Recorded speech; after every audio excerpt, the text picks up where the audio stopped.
Bonjour, bienvenue dans cette série de vidéos intitulée Maîtrise de Blazor. Je m'appelle Léger Diba, je suis Solution Architect et Microsoft MVP.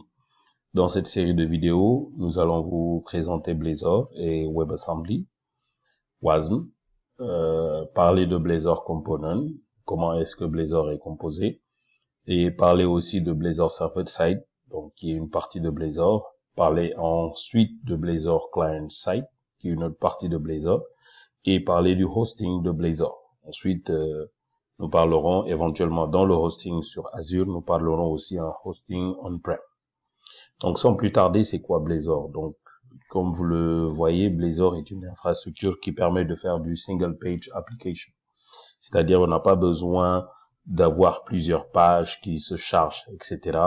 Donc, il suffit simplement d'utiliser Blazor et d'utiliser un langage de programmation qui est mature, qui est bien connu, qui est le C# pour pouvoir faire du single page application.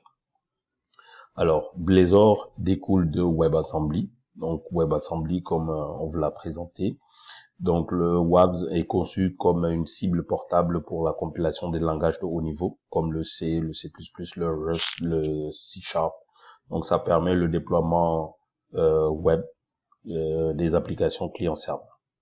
Alors, qu'est-ce qu'un composant Blazor? Donc, c'est quoi Blazor Component? Donc, ici, les applications Blazor sont basées sur des composants. Donc, un composant de Blazor est un élément de l'interface utilisateur. Je donne un exemple.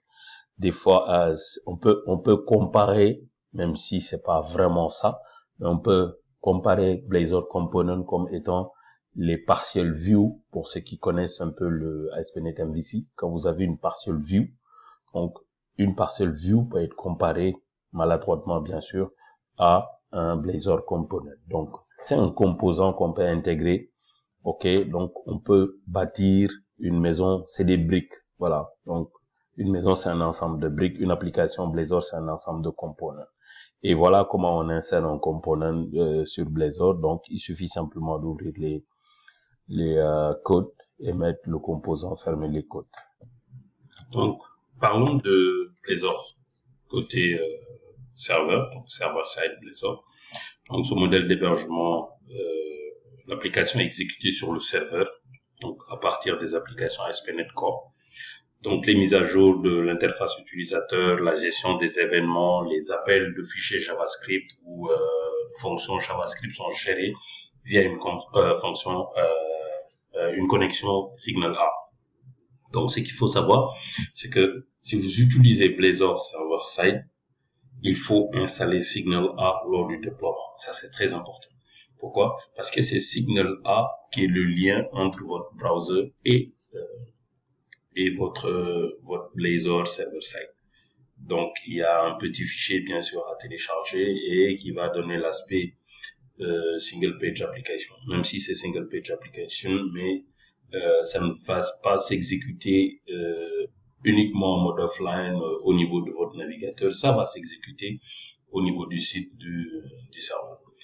Ce qui est différent du mode client-side Blazor, ici, c'est vraiment du full single page application. Et l'avantage de ce mode, c'est que vous pouvez faire des applications offline.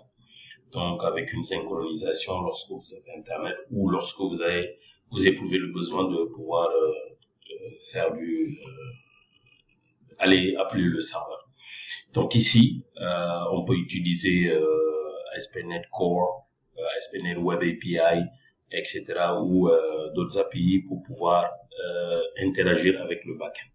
Donc, à la différence de server-side où tout est installé au niveau du serveur et il n'y a que Signal A qui est l'intermédiaire entre votre browser et votre application. Ici, il n'y a pas de Signal A. Vous avez votre browser, toutes les fonctions s'exécutent sur votre browser. Donc, vous avez du full single page application. Donc, sans plus tarder, nous allons faire une démo.